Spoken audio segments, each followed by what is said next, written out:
So yes, there was a German Israeli who worked at the Israeli embassy in Washington D.C.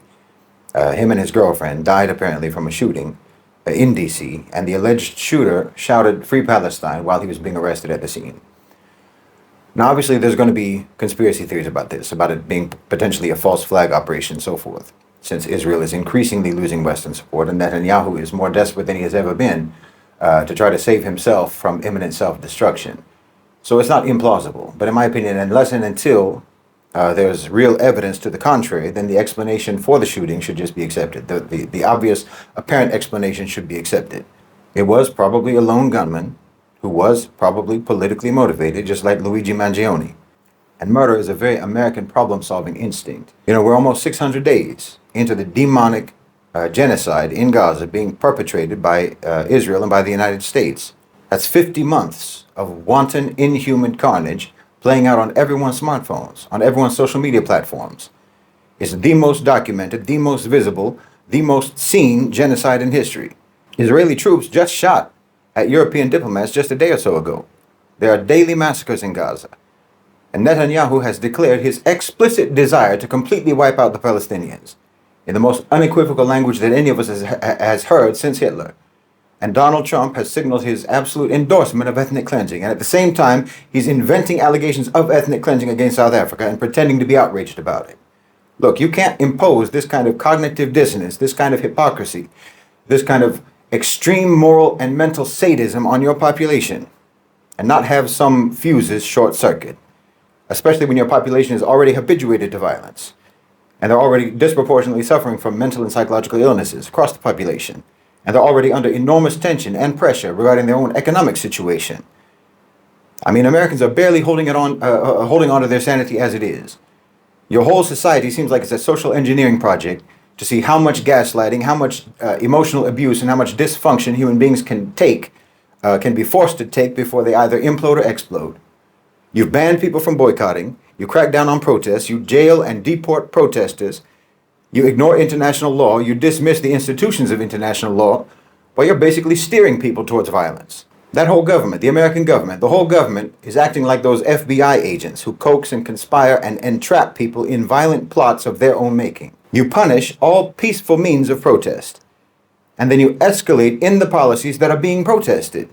And like I said, you do nothing but teach violence to your people all day, every day, in your media, in your music, in your movies, in your games, and in your whole approach to the world. So how do you think that's going to turn out? You know? How are you going to be telling your own people that a genocidal war criminal is a brave man and give him standing ovations and give him billions upon billions of your people's money precisely to continue committing crimes against humanity and not expect them to learn the lesson that lawless violence is legitimate? Especially when you have blatantly showed them that diplomacy doesn't work, economic pressure doesn't work with you, public opinion doesn't work with you, the law doesn't work with you, no legal means, no diplomatic means, no economic means, no popular means, no peaceful means can ever dislodge your fangs from the people of Gaza. Well, I think you want to drive people into desperation, to do desperate acts, precisely so that you can crack down on them even more, so you can double down and act even worse than you've already been acting all this time. And then you're going to grandstand now about how outrageous the shooting was in Washington, D.C., as if you care about human life at all. I mean, never mind about the other 5 people who got shot in Washington, D.C. over just the last week or so. But those were just senseless killings, so that's fine. But this one had symbolism.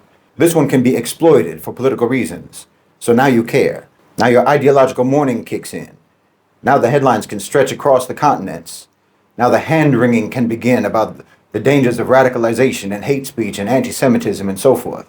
But let's be honest, this isn't grief, it's an opportunity. It's not outrage, it's leverage. The truth is, the American government doesn't even care about Americans being killed in America unless the narrative is suitable.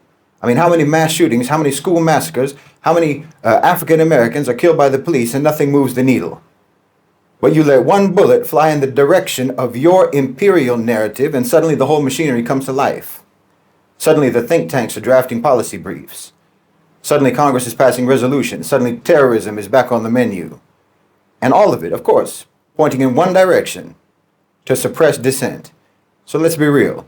This isn't about one shooting. This is about silencing 600 days of justified outrage and about criminalizing sympathy with the victims of genocide. It's about shutting down the voices that refuse to pretend that Israel is the victim. And yes, if it turns out that it was a false flag, and again, I'm not saying that it was, but if it was, it wouldn't be the first time, and it wouldn't be shocking. Because for a regime that is founded on myth and maintained by deception, staging another scene would just be par for the course. Because that's what you do. You know, that's what you do when your survival depends upon manufacturing moral capital from corpses. That's what you do when your legitimacy is completely bankrupt and the only currency you have left is fear. But whether this was orchestrated or not, one thing is clear: it was inevitable. Not because people are inherently violent, no, but because your entire system has systematically blocked every nonviolent path. Because your entire society has been primed, or has been cultivated for cruelty.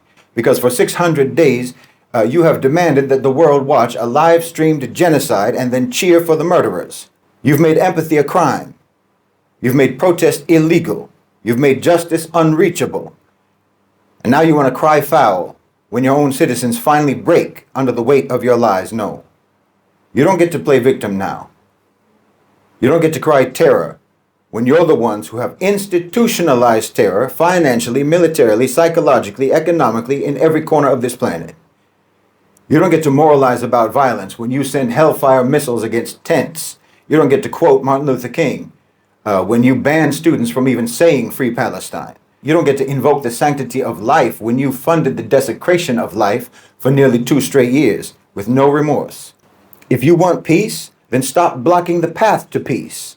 If you want nonviolence, then stop criminalizing nonviolence. If you want to stop the spread of hate, then stop building your empire on hate. Because what you're seeing now in America, what you just saw in Washington, D.C., whether it was real or orchestrated, that's not the disease, that's the symptom. The disease is you, is your so-called civilization. And until you stop infecting the world with your moral rot, then you can't be shocked when that sickness comes home.